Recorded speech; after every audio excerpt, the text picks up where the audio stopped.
It is truly an exciting opportunity. So as Nathan mentioned, my name is Maria. I'm a PhD student at Queen Mary University of London. I'm in my final year. And during this hour, I'm going to be presenting my work on Bayesian partial reduced random regression, which naturally is co-authored with my supervisors, Mateo, Luca, and Alex.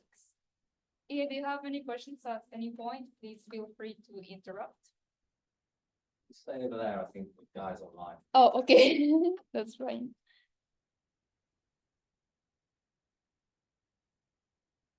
So in certain types of data, we observe intrinsic group structures that signify the presence of some correlations among the responses involved. And ignoring this type of structures can lead to an inefficient use of the data that we have available.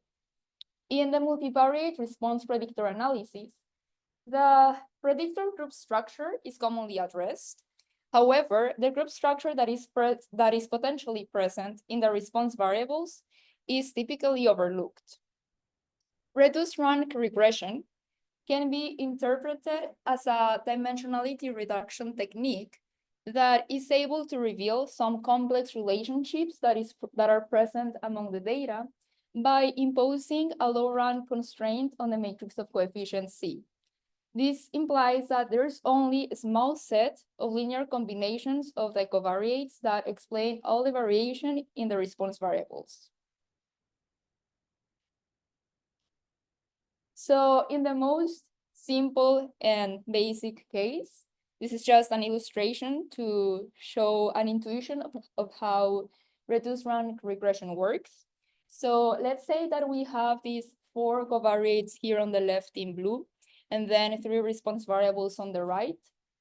And if we assume that the relationship between these responses and the covariates is made by a coefficient matrix that has a rank of 2, then this means that the covariates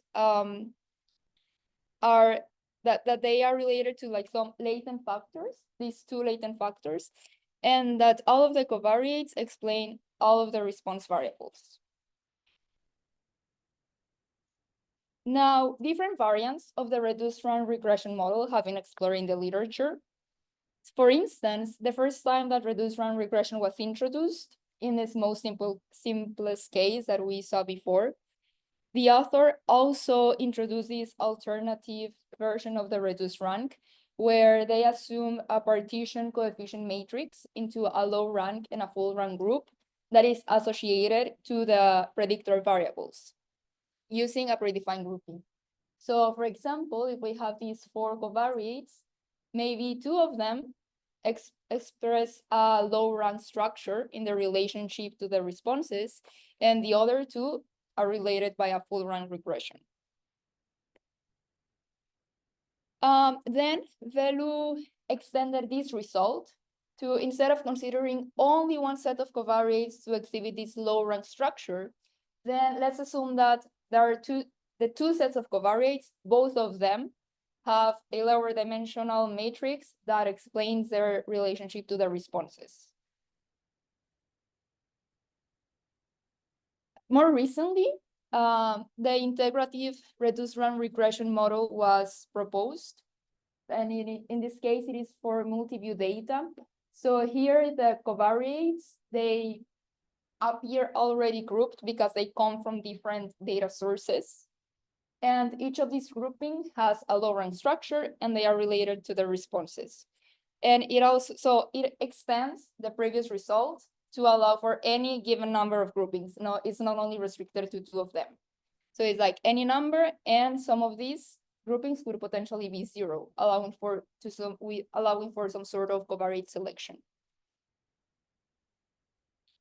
On a different direction, Chen and Huang proposed a sparse reduced rank regression, which enables that for some predictors to have no association to the response variables.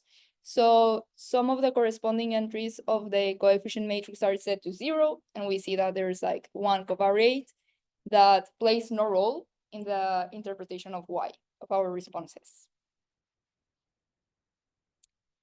Then another approach that combines the 2 previous models is the integrative sparse reduced rank regression, where we have data coming from multiple sources, and they are associated with some low-rank structures that allows both for sparsity both in the covariates and also in the responses. So here we see that some responses are completely omitted from the model, and that's it. No.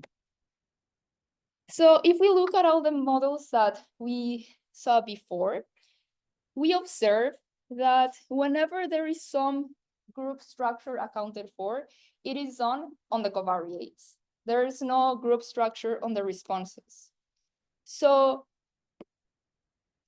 in 2006, the partial reduced rank regression model was proposed, where a partition coefficient matrix is assumed, and one part of this matrix is going to exhibit a low-rank structure, while the other one exhibits a full-rank structure. But instead of having this association related to a partition in the covariates, this partition is associated to the responses, meaning that there are going to be some responses that have a low-rank structure, while another set of responses exhibit a full-rank structure.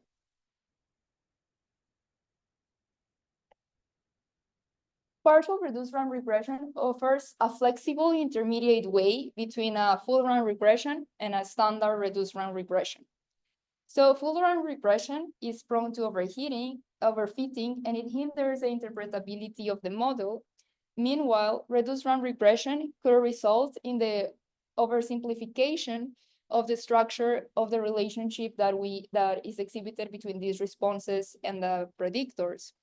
And reduced rank regression also requires that all the responses have regressions that are expressible in terms of a lower dimensional set of linear combinations from the predictors. But this feature could not be, it could be the case that it doesn't hold for some set of the responses, and hence the lower dimensional feature of the coefficient matrix might not be revealed. Some limitations in the literature on partial reduced rank regression is that this allocation of the responses into the low rank group and the full rank group needs to be fixed a priori before carrying out any inference. And it also requires some additional post-estimation techniques for the rank selection. So what we propose is a novel Bayesian approach to partial reduced rank regression, where we introduce a latent allocation variable that is gonna partition the responses and the coefficient matrix into these low rank and full rank memberships.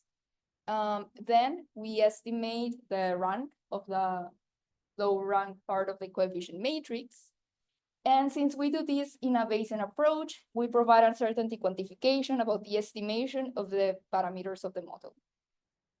So BPRR allows for quantifying the uncertainty while removing the need for pre-specifying the variable allocations into the low and the full rank memberships. And it also removes the needs for a post-processing scheme for selecting the rank of the low rank component. Let's look at our model. So let's say that we have a sample of size n, and we consider the linear regression model of Q response variables that are regressed on P covariates. So we have a vector of dimension Q, Y, of responses, and then we have a vector of covariates of dimension P, and the relationship between these two is given by a coefficient matrix C of dimension P times Q. And then we have the error terms, which we assume that they follow a normal distribution. So if we stack all the observations that we have, the n observations, into matrices, then we end up with the multivariate linear regression setting of the matrix Y, that is of dimension n times Q. And then we have the matrix of covariates X of dimension n times P, and the matrix of coefficients here in red of dimension P times Q plus the errors. Moving on to how this model will look in the partial reduced rank regression setting, we assume that the coefficients and the responses are partitioned into these two groups. So we introduce this variable gamma, which is the allocation vector. It is a binary vector of dimension cube, and each of its entries is gonna have either a 0 or a 1. It's gonna be a 1 if the response belongs into the low rank group, and 0 otherwise. And then we define the variable q gamma, which is the sum of the elements of this binary vector.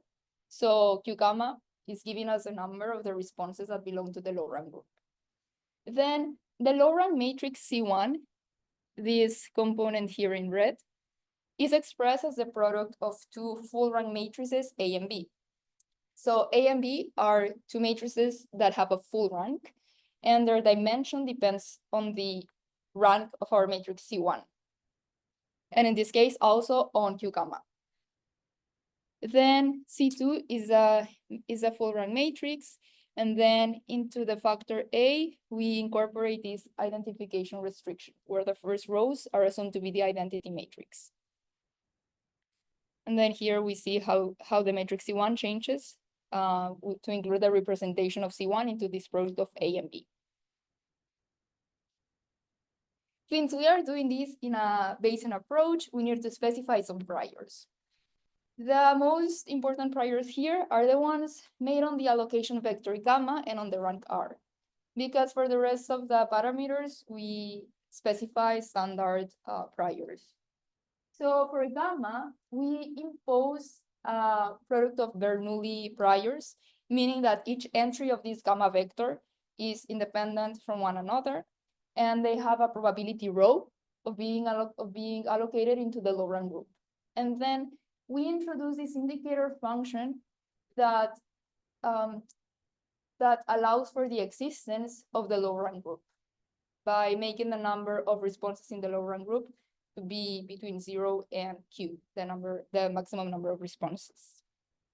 And then conditional on this parameter gamma, we have the prior of the rank, which is gonna follow a uniform distribution, discrete uniform distribution, from 1 to whatever is the maximum possible value.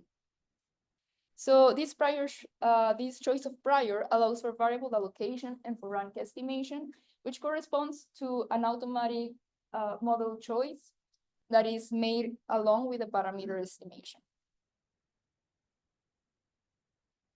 And then for the rest of our parameters, we vectorize the matrix, the non-identity part of the matrix A, that is called F. And we impose a Gaussian prior. Then we also vectorize our matrix B and our matrix C2, and we impose Gaussian priors on these vectors. Meanwhile, for the covariance, we use an inverse Wishart prior, and for the probability of being allocated to the low rank group, we use a beta prior.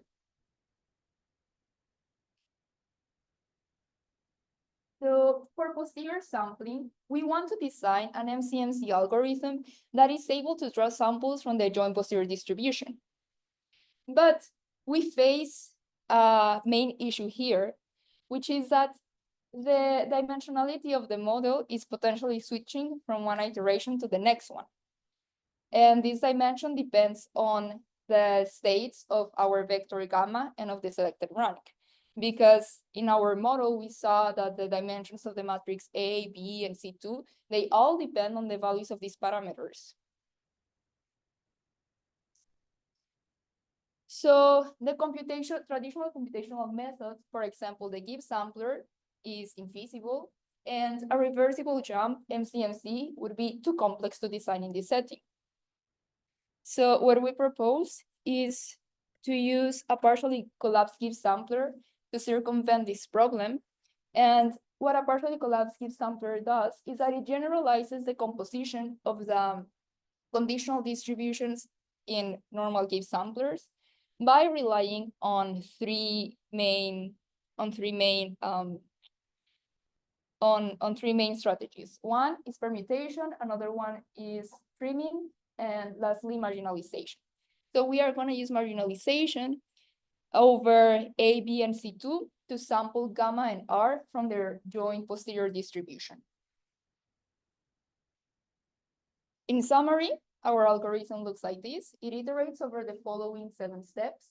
The first 2 steps is to sample gamma and R jointly from their posterior distribution that is marginalized over A, B, and C2. And then the rest of the steps are trivial. We sample delta, which is the vectorization of the matrix C2. And then we sample the matrix A, and then the matrix B, the covariance matrix, and the probability.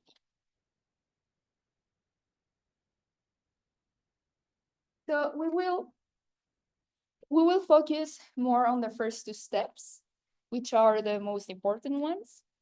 And before we move on to the first step, I'll introduce some preliminary notation and things that we will need. So first, since we are going to marginalize over C2, A, and B, we want to express our likelihood, the likelihood of our model, in terms of the matrices C1 and C2. So we do this by introducing these matrices V1 and V2 that are just matrices with zeros and ones. And we are able to have two terms, one that depends only on C1 and another one that depends only on C2. Then we are gonna vectorize all our matrices. And we end up with a vectorized model as the one shown there. But still, this depends on both matrices. And this vectorized model is also gonna follow a normal distribution with this given mean. So we are gonna integrate the matrix C2 analytically, which is possible because it's just the product. We just need to compute the integral over the product of two normal distributions, and we end up with another normal distribution. And we observe here that the mean doesn't depend anymore on our matrix C2. So we have done that successfully. But to integrate out A and B, computing this double integral over A and B is too complex. So we rely on a Laplace method in order to estimate this double integral.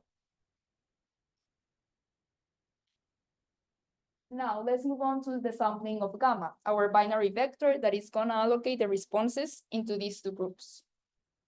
So for gamma, we encounter two main problems. One is that it requires a computation of analytical intractable integrals that we said that we were gonna fix using this Laplace approximation. And the second one is that we require to explore a 2 to the power of q dimensional space. To tackle the first issue, we use the Laplace approximation. To the posterior, which is by Bayes' theorem, we have the likelihood and then the prior. And the likelihood here is the one that has A, B, and C2 integrated out. And in this step, we also integrate out the rank. So we compute this double integral by an approximation given by a Laplace method, where we evaluate the maximum likelihood estimates of the matrices A and B into this likelihood that doesn't depend on C2. And then we integrate out the run since it's a discrete parameter, we just sum over its possible values. And then we can approximate the posterior distribution by this quantity here, the approximated likelihood, let's say.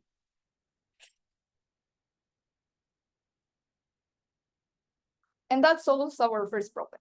The second one, that is the exploration of a 2 to the power of q dimensional space, we are gonna approach it by using the metropolized shotgun stochastic search algorithm from Hans in order to draw samples of gamma.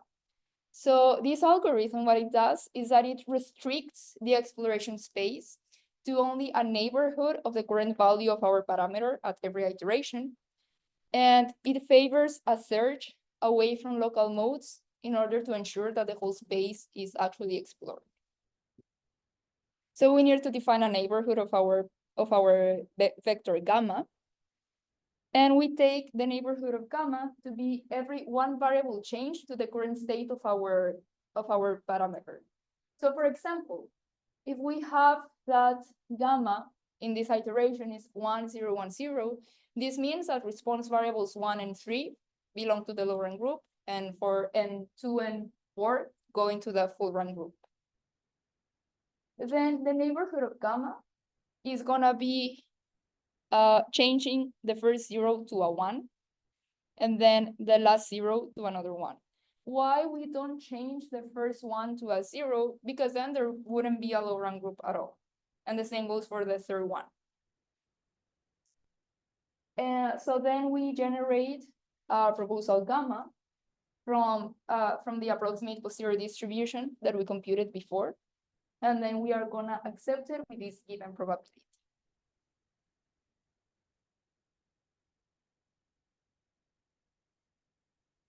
Next, to sample R, we only have the problem of this analytical intractable integral, but we already solved it in the previous step. And we can use the quantities that were computed before to have another Laplace approximation to the posterior of the rank. And then we can just draw samples directly from its discrete distribution of this approximate posterior. So sampling gamma and R provides a single draw from the approximated joint marginal posterior. Now let's look at some results from our simulation study. So we generate data from a partially reduced rank model that has a true allocation vector that is 1, 1, 0, 1, 0, meaning that responses 1, 2, and 4 belonging to the low rank group. And it is worth mentioning that we introduce this vector because when we observe data, the data that they give us is not like, hey, you know what, this is your data, and all the first 5 responses going to the low rank group, and then the rest going to the full rank group.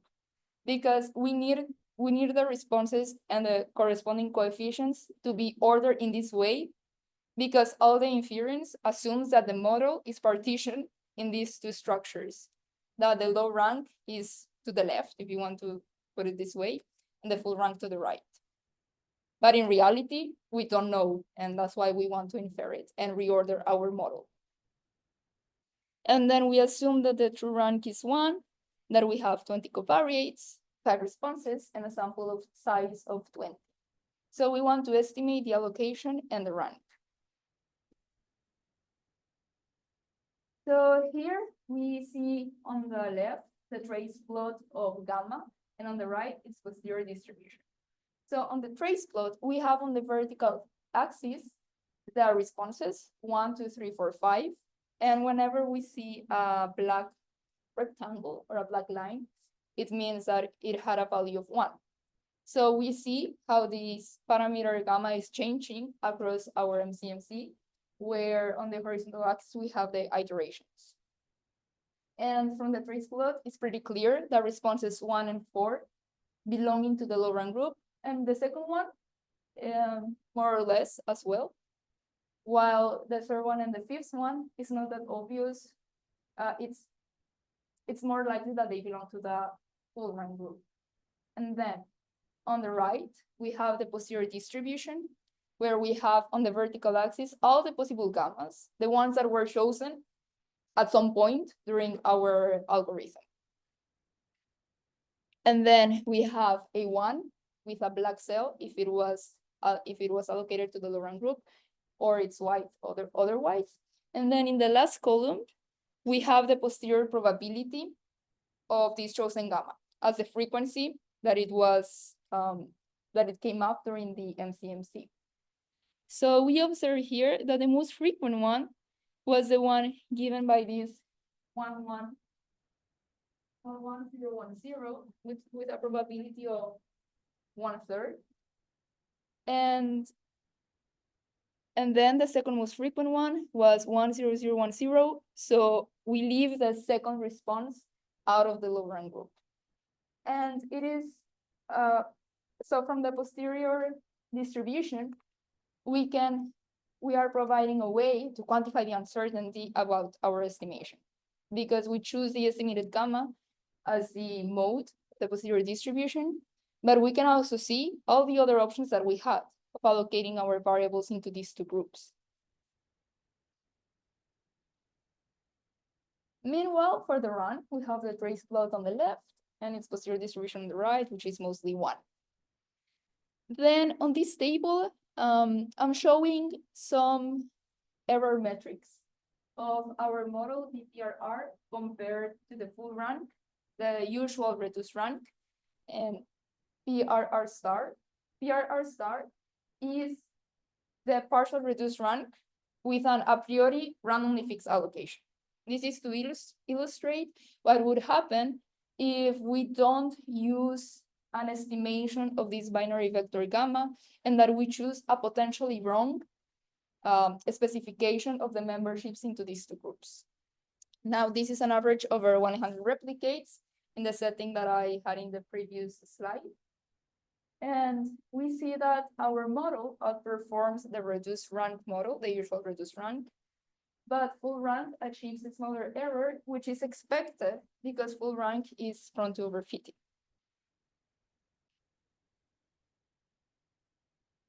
So then we performed a small forecasting exercise with a one-step ahead predictions in a rolling forecast. We have 10 covariates, 5 responses. The true number of responses in the low rank group is 3, and the true rank is 1. So we have in the first 2 rows a sample size of 60, and then we choose a window of size 40, and we test the model in the last 20 data points. And in the second 2 set of rows, we have a sample of size 100, and then we test it on 40 data points. So we observe that in terms of the mean square error and the mean absolute error, our model is outperforming its competitors.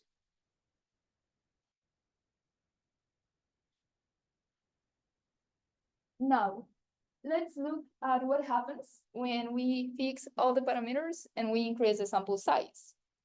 So here we have generated data from a model that has, again, 10 covariates, 5 responses, and we see there the true allocation vector. Then our matrix C, the one on the left, is a matrix, and then here is a sample of size 20, 50, and 100.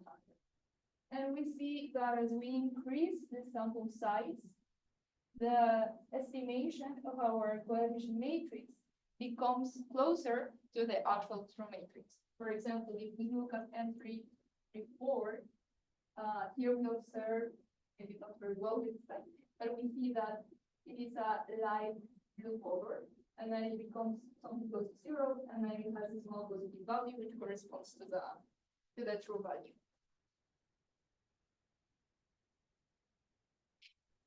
Then we choose some random entries of our matrix, and we compute this posterior density via a kernel density estimation for the different sample sizes. So each plot is from each entry. So here we have entry 2, and then entry 1, etc. And the dotted line is for the sample of size 20. The dashed line is for the sample of size 50, and then the solid line is for the sample of size 100. The true value is represented by the vertical dashed line. So what we can also conclude from this is that as we increase the sample size, the posterior of the entries of the C matrix are concentrating around the true parameter, around the true value.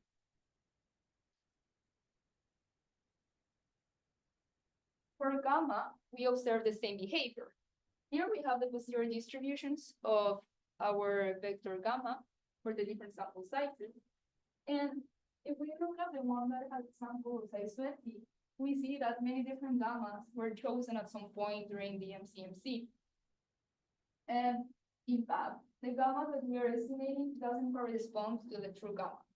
Because here we have 1, 0, 1, 0, 1, but the one that we are estimating is including the second response into the lower rank group. And we see that the uncertainty around these different estimates is very high because our maximum posteriority has a probability of 25%, but the other one is 22%, and they are very close. But then, as we increase the sample size, we see that our true gamma has a higher probability, even though it's still not chosen as the estimated one, because it still doesn't have a clear probability than the one that includes the core response. But when the sample size is 100, we are in fact estimating the true gamma, And we see that the algorithm is exploring only these three values across all the iterations. So it's very concentrated around the exterior mean. And it's also worth noting that the other two options are just a very small neighborhood of gamma, where we change the second response to be included, and then the first one to be included.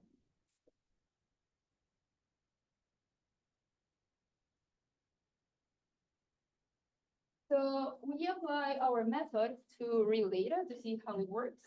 And we use quarterly macroeconomic data sets from the United States, where we have 5 responses and 5 covariates. The 5 responses are the index of industrial production, the consumption of food and drinks, the unemployment rate, volume index of imports, and volume index of exports.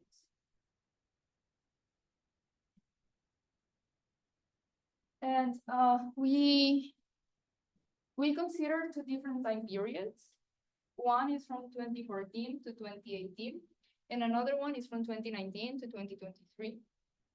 Because we want to see how our model performs under these 2 different paradigms, where we have like a pre-COVID period and then a COVID and post-COVID period.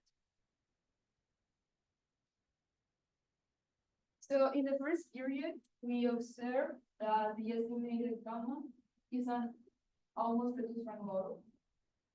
Meanwhile, in the second one, we have a full rank model as a limited case. The different group responses 1 and 5. Well, in the first period, we were including almost all the responses except the first one.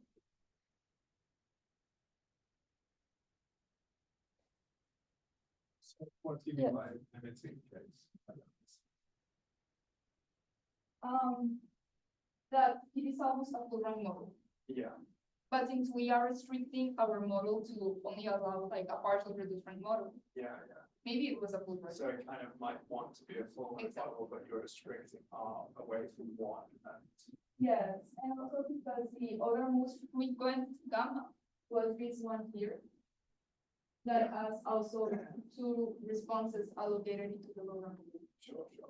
Meanwhile, here, the second most frequent gamma was this one that also has responses, but the third one, which is not that far, has 3 responses in the lower group. Okay.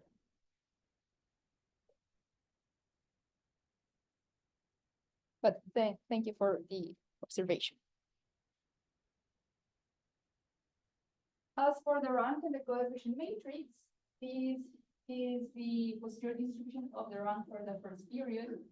And we see that the estimated value is 1. However, there's a bit of uncertainty about this estimation because the rank of 2 also appears fairly open. But for the second period is 1.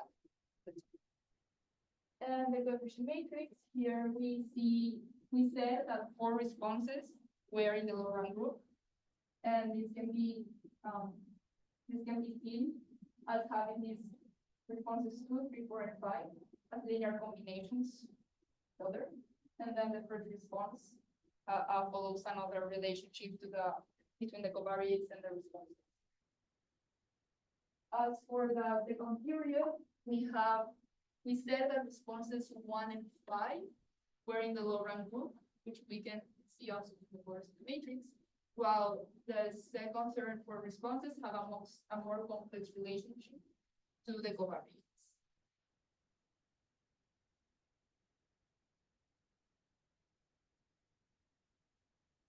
To conclude, well, here in this talk, we propose a Bayesian partial reduced random regression model, which is a novel Bayesian approach to estimate the partition of the data into low and full rank groups, and also to estimate the low rank of the coefficient matrix along with the parameters in a partial reduced random regression model. We rely on marginalization to tackle the problem of the varying dimensionality, and we design a partially collapsed Gibbs sampler to carry out the posterior inference. All this while allowing for uncertainty quantification about gamma and R. In the simulation experiments, we see that BPRR recovers the underlying group structure and the rank. And in the data application to the US macroeconomic data set, our results illustrate the advantage of our model and suggest the incorporation of some time-varying parameters. For example, in gamma, because we see that when we chose these two different periods, the estimated gamma changed, well, also the rank and the coefficient matrix. So it would be interested to incorporate time dependence in the gamma variable. So thank you so much for your attention. If you have any questions, please let me know.